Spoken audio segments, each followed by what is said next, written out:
terang. Bismillahirrahmanirrahim. Wa sallallahu wasallam ala sayyidina Muhammad khatamin nabiyyin wa ala alihi wa sahbihi ajma'in. Subhanaka la ilma lana illa ma 'allamtana innaka antal alimul hakim. Rabbi shrah li sadri wa yassir li amri wa hlul 'uqdatam min lisani yafqahu qawli. Rabbi zidni ilma warzuqni fahma ya rabbal alamin. Masih menjelaskan tentang Kitabul Janaiz, kitab yang menjelaskan tentang jenazah. Dalam pertemuan yang lalu kita bahas bahwasanya ada beberapa orang yang wajib dimandikan dan ada beberapa orang yang tidak wajib dimandikan. Apabila orang tersebut adalah syahidud dunia wal akhirah, maka tidak wajib disolatkan, tidak wajib dimandikan. Apabila syahid dunia faqat, begitu juga hukumnya dimandikan, tidak dimandikan dan tidak disolatkan. Karena kita melihat secara zahir bahwasanya mereka meninggal dunia dalam keadaan jihad fisabilillah. Adapun apabila orang tersebut meninggal dunia gara-gara al-ghariq, tenggelam, kemudian kena tsunami, kemudian kejatuhan bangunan, melahirkan, sakit perut, kebakaran, maka orang seperti ini adalah orang yang mati syahid fil akhirah dan tidak syahid fid dunya. Maksudnya dalam arti orang yang seperti ini wajib untuk disolatkan, dikafankan, dimandikan dan sebagainya. Ya, tidak seperti orang yang mati syahid fid dunya wal akhirah. Kemudian bagaimana hukumnya asigit? Asigit itu adalah bagi yang keguguran. Ya, masa hamil sempurnanya ya, minimal biasanya itu adalah 9 bulan. Ya, paling sedikit-sedikitnya hamil adalah 6 bulan. Ya, wa ghalibul hamil situ tis'u asyhuri. Ya, biasanya hamil itu memerlukan waktu 9 bulan. Kemudian paling sedikit-sedikitnya adalah 6 bulan dan paling lama-lamanya adalah 4 tahun. Ini dalam mazhab Syafi'i. Kalau seandainya sebelum sempurna ya, kemudian keguguran, bagaimana hukum bayi yang terlahir dalam keadaan keguguran tersebut? Wa kufina siqtu bikulli hali. Wa kufina dan dikafankan sapa siqtu bayi keguguran bikulli hali dalam keadaan apapun.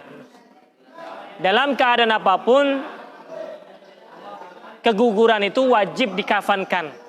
Wajib dikafankan. Mengenai wajib dimandikan dan wajib disolatkan perkara yang beda. Namun secara garis besar keseluruhan bahwasanya setiap bayi yang keguguran as-siqtu maka wajib dikafankan dalam keadaan apapun. Apa itu yang dimaksud as-siqtu? As-siqtu adalah keguguran itu alladzi asqatathul hamilu qabla tamamihi bikulli halin min ahwalihi, yaitu bayi yang digugurkan atau terguguran menjadi gugur, menjadi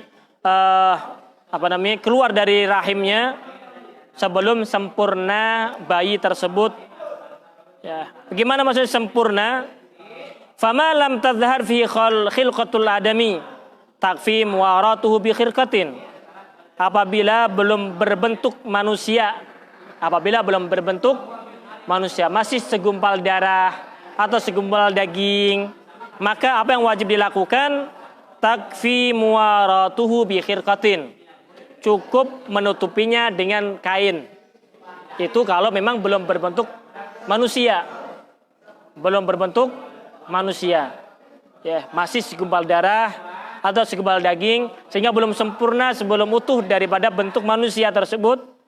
Fama lam tadhhar fi khilqatul adami takfi muwaratuhu bi khirqatin. Cukup ya dibungkus dengan kain kafan. Begitu. Wal muwaratu qad takunu ala hayati takfin wa qad takunu ala ghairi tilkal hay'ah. Ya, untuk menutupi daripada janin yang sebelum menjadi rupa adami, belum ada sama sekali bentuknya, maka boleh untuk dikuburkan, ya, dikafankan, ya, kemudian apalah pokoknya. Boleh. Dalam keadaan apapun boleh. Jadi tidak wajib untuk dikuburkan, yang penting ditutupi, udah selesai. Ya. Paham nggak? Waqad takunu ala ghairi tilkal hay'ah. Ya. Tapi afdalnya, lebih sempurnanya, karena itu adalah aslu al-adami, ya, yang akan menjadi cikal bakal manusia, hormati dia anak tersebut. Ya, anak. Paham nggak? Begitu, dihormati. Sehingga ditaruhkan di kain, ya, dibungkus dengan rapi, kemudian dikuburkan. Ya. Nggak perlu di kuburan, nggak perlu di kuburan langsung, nggak perlu. Maka di samping rumahnya lah, atau di mananya, yang penting dikuburkan dengan sempurna. Seperti hari-hari, nguburin hari-hari, nggak harus di kuburan. Diumumin, inna lillahi wa inna ilaihi raji'un, nggak harus juga. Ya, karena memang kuburan. Ya. Nah, ini yang pertama.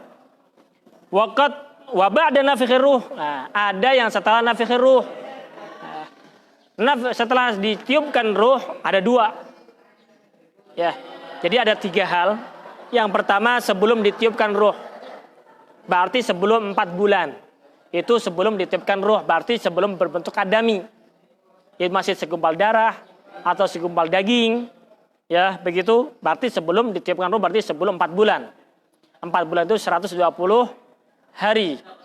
Ya, 40 pertama itu berupa masih berupa mani, ya, masih diolah, ya, pertemuan antara mani laki-laki dan ovum perempuan, ya, sel telur laki-laki dan ovum perempuan, pembuahan dalam masa 40 hari, ya, begitu.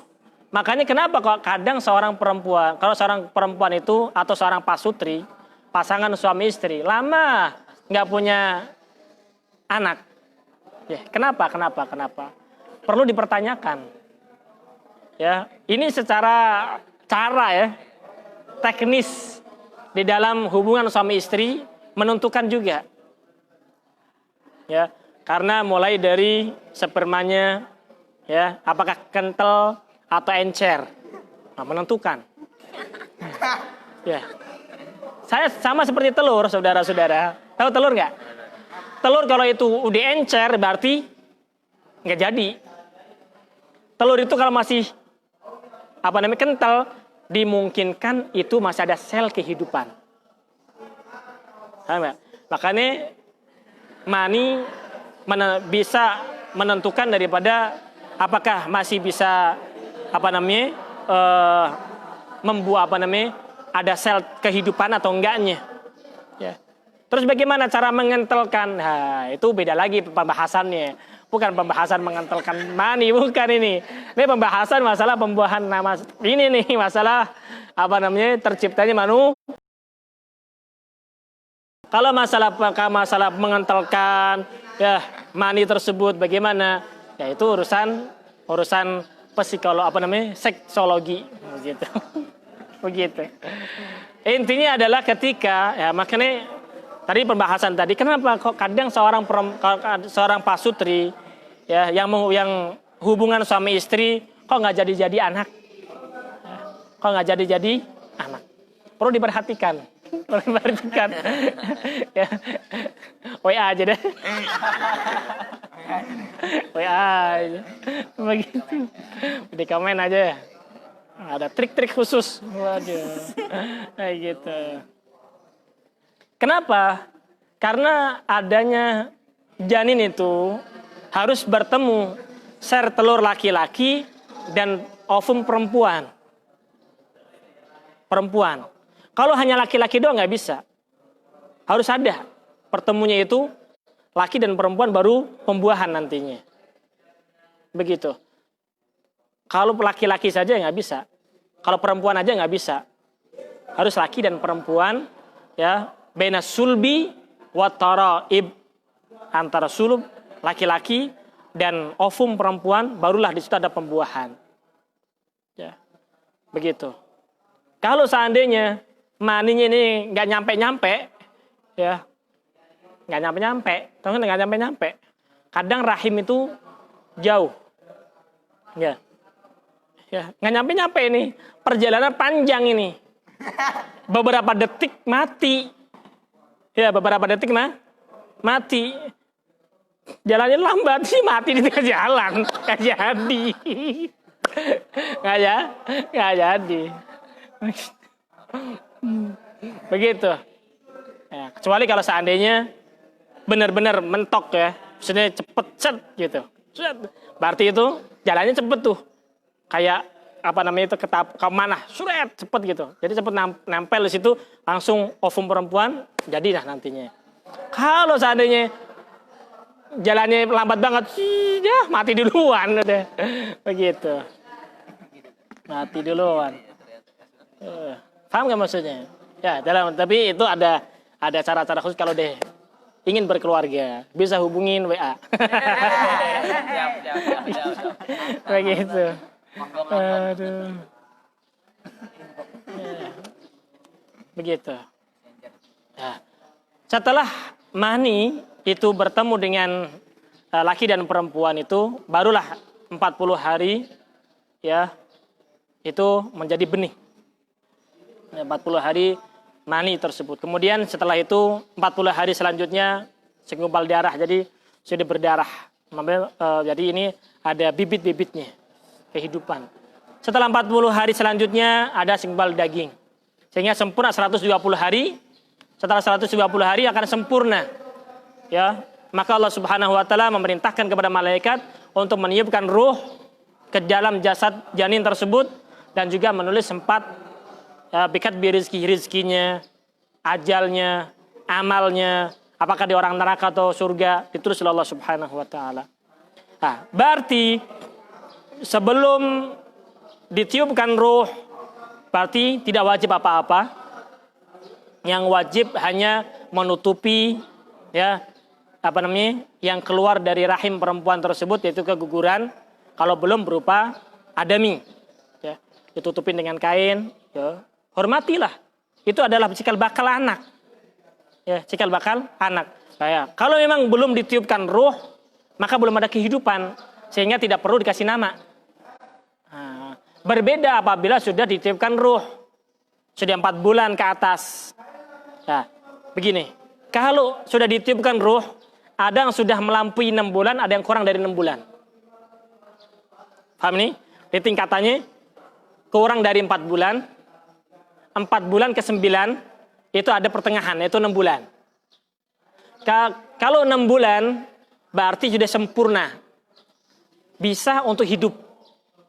Kalau kurang dari 6 bulan tidak bisa hidup. Kalau keluar nih, bayi keluar kurang dari 6 bulan, maka tidak bisa hidup. Makanya kalau seandainya ada seorang menikah, melahirkan sebelum 6 bulan udah melahirkan, bisa hidup, bahaya. Ya, ini anak dari mana?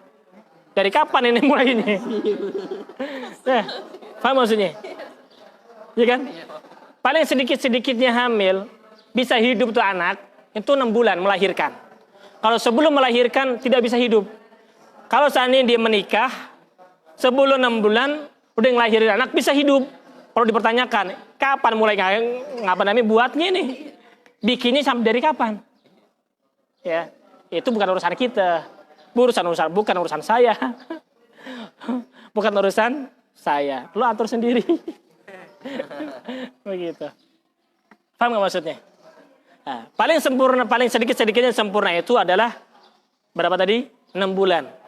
Antara 4 bulan dan 6 bulan, ya, ini yang dikatakan keguguran. Antara 4 sampai 6, ini namanya keguguran.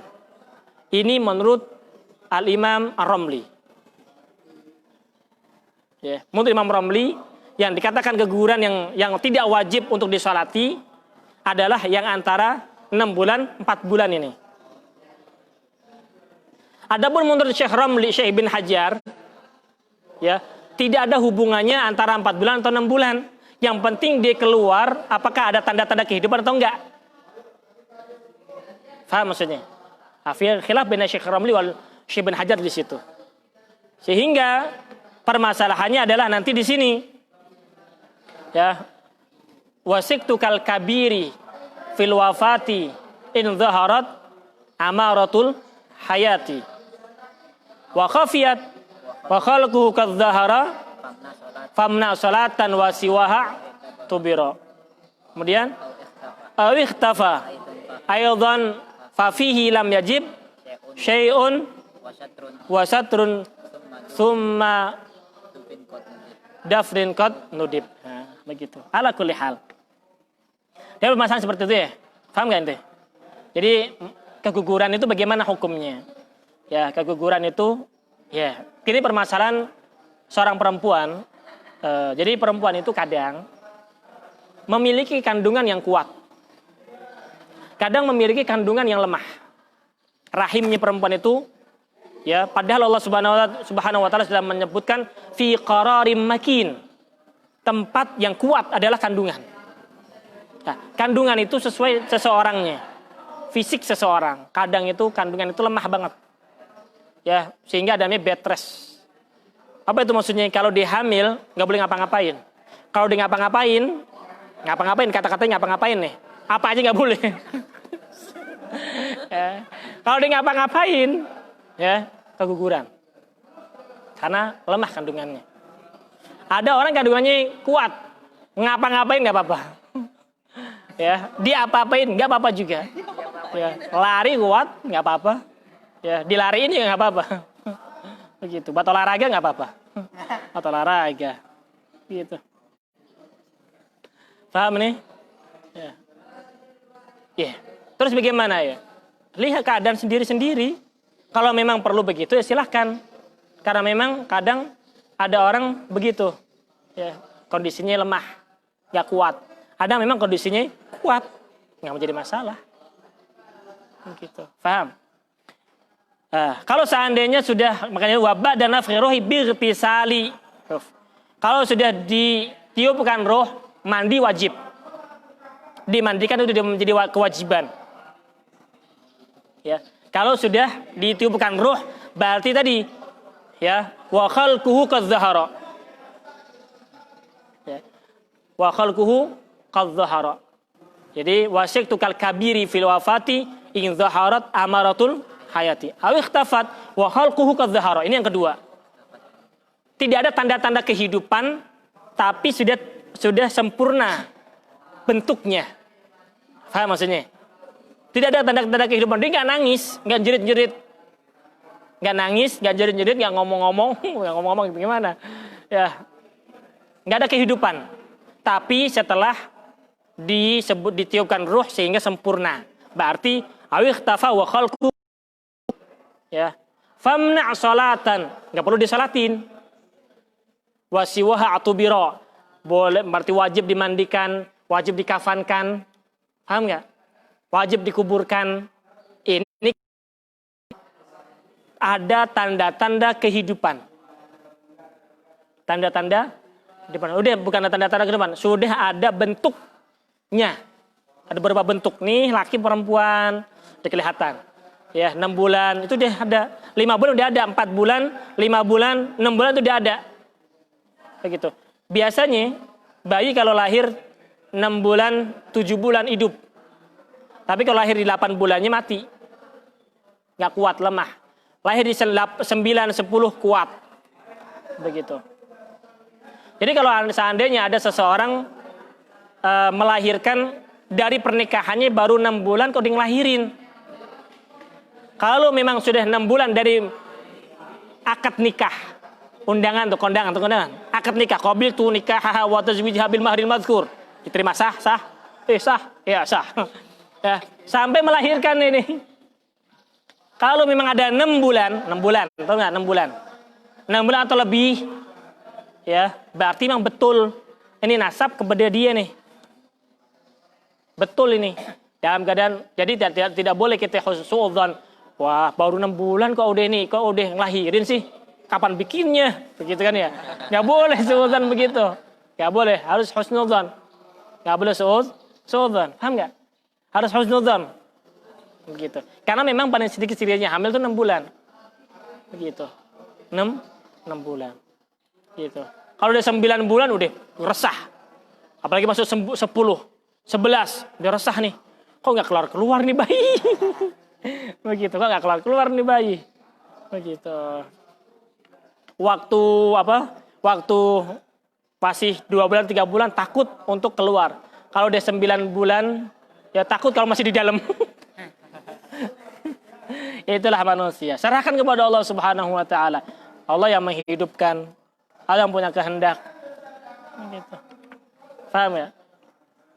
Paham ini? Jadi wabba dan nafkhi rohi biightisali, wajib dimandikan. Kalau sudah berbentuk manusia. Ada laki, ada perempuan. Nah, kalau yang sudah seperti ini, yang sudah berbentuk seperti ini, maka sunnah diberi nama. Sudah diberi nama. Namanya siapa nih? Kalau memang ada jenis kelaminnya. Biasanya kalau sudah 7 bulan ke atas atau 8 bulan ke atas sudah ada jenis kelaminnya. Laki atau perempuan. Tapi kalau 6 bulan ke bawah itu kadang jarang diketahui. Kadang-kadangnya. Tapi kalau sudah ada jenis kelaminnya, laki-laki, kasih nama Abdullah. Ya. Kemudian kalau seandainya perempuan, kasih nama apalah, Siti lah, ya, atau apalah, Aisyah, ya, atau siapa, kasih nama. Ya. Tapi kalau seandainya belum tahu ketahuan, ini laki apa perempuan, belum ada kelaminnya, maka diberi nama yang bisa masuk ke dalam kedua-duanya. Nur.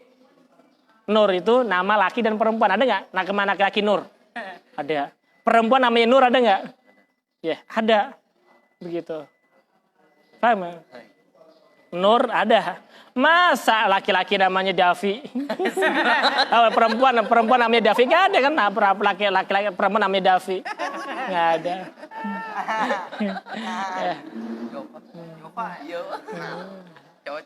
Yufa. Yufa ini bisa laki bisa perempuan. Laki doang. Yufa.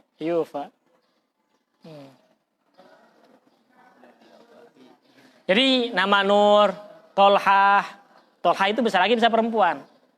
Ya kan? Tapi kalau Hamzah nih ada tanya Hamzah nih. Nggak ada perempuan namanya Hamzah. Ya, begitu. Paham ya? Jadi itu kalau seandainya sudah ditiupkan dulu. Fa in yasih fakal kabir. Nah, kalau dia ada tanda-tanda kehidupan, ini yang bait yang pertama. Wasiktu kal kabiri fil wafati in zaharat amaratul hayati. Jadi di dalam bait itu kebalikan bait ini. Kan waquf fi nasiktu bi kulli hali, kemudian wa ba'da fa ruhi bi irtisali. Fa wa in yasih, kalau dia menangis, dia menjerit nih. Nah, menjerit. Fakal kabir, hukumnya seperti anak gede, orang gede. Maksudnya bagaimana? Terhubung. Apabila tuh ada tanda-tanda kehidupan, ada menangis, ada menjerit, maka hukumnya seperti orang dewasa. Disolatkan, ya dimandikan, dikafankan, disolatkan, dan dikuburkan. Tapi kalau seandainya belum tidak ada tanda-tanda kehidupan sama sekali, maka hanya wajib dimandikan, dikafankan, dikuburkan, tidak wajib disolatkan. Tidak wajib karena tidak ada tanda-tanda kehidupan. Tanda-tanda kehidupan tidak ada. Yang ada tanda-tanda kehidupan baru wajib disolatkan. Paham ini? Jadi perbedaannya di situ. Wa sunna satruhu wa witran yughsalu bisidri fil ula bil kafuri as-salbi wal akadu fil akhiri. Wa insyaallah dalam pertemuan yang akan datang akan kita bahas tentang masalah memandikan. Bagaimana cara memandikan mayit? Cara memandikan mayit. Yeah. Setelah cara memandikan mayit, nanti akan ada cara mengkafani mayit. Kemudian cara mensolatkan mayit, kemudian cara menguburkan mayit. Setelah itu ada hukum ta'ziyah kepada orang yang ditinggalkan. Boleh nggak kita ta'ziyah kepada orang yang ditinggalkan atau orang meninggal? Kita ta'ziyah bukan kepada mayit. Salah kalau ta'ziyah kepada mayit. Enggak. Mayit kita doakan. Ta'ziyah kepada orang yang masih hidup yang ditinggalkan. Makanya azamallahu ajrakum wa ahsana azakum wa ghafara limayitikum, kepada orang yang masih hidup. Bukan orang yang meninggal dunia. Yang meninggal dunia kita sholatkan, bukan kita taziahkan. Paham nggak? Jadi beda pembahasan antara ta'ziah dengan mensolatkan. Ta'ziah itu datang ke rumah, ya, kepada orang yang telah ditinggalkan, yang meninggal dunia itu, ya, orang ditinggalin, bilang a'dzamallahu ajrakum, semoga Allah memberikan pahala yang besar, ya, kemudian Allah memperbaiki keadaan, kemudian mengampuni yang meninggal, ya, itu namanya ta'ziah. Ya. Apa hukumnya ta'ziah? Sunnah. Ya, tapi kadang nggak boleh, haram. Kenapa? Karena yang ditinggal ternyata masih perempuan yang masih menggoda.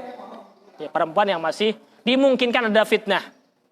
Ya, baru menikah, suaminya meninggal. Taziah semua, yang datang semuanya taziah semua. Ayo taziah semuanya. Ya, santai, jangan sedih. Waduh, jangan bahasannya. Aduh, jangan sedih. Ya, siap. Aduh, itu nggak boleh. Taziah seperti itu, karena menimbulkan fitnah. Itu. Ada taziah. Bagaimana nanti hukumnya taziah? Nah, nanti akan kita bahas di akhir pembahasan kitab jenazah ini. Jadi masih ada pembahasan memandikan mayit, mensolatkan, mengkafankan, mengkuburkan, kemudian hukum taziah. Nanti akan selanjutnya akan kita bahas apa hukum tahlilan, apa hukum yasinan, apa hukum kita menghadiahkan kepada orang yang telah meninggal dunia. Insya Allah dalam pertemuan yang akan datang masih ada berapa episode?